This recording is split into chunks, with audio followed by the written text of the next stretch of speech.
Zaskrbljujoče v državi je stanje v gospodarstvu.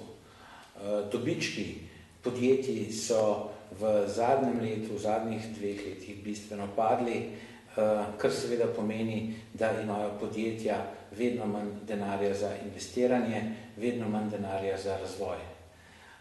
Ob tem je pomembno, da vlada Boruta Pahorja ne reagira predvsem v smeri, da bi se povečale investicije. Investiranje v opremo pa je v letu 2009 padlo za več kot 25%. Kje je rešitev? Rešitev je tudi v tem, da država oziroma da vlada Boruta Pahorja sprejme spremembe zakonov, ki se nanašajo na obdavčitev dobička, in sicer v smeri, da se podjetjem prizna večja davčna olajšava za investiranje.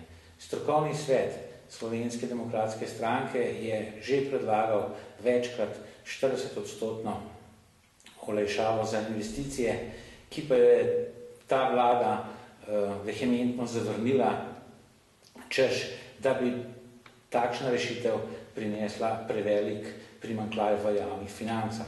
S tem se nikakor ne moremo strinjati, kajti večje investiranje v opremo, v novodobno opremo, v razvoj, v raziskave, seveda pomeni tudi ustvarjanje večje dodane vrednosti, večja dodana vrednost pa pomeni večje dobičke in navsezadnje večjo blaginjo ljudi.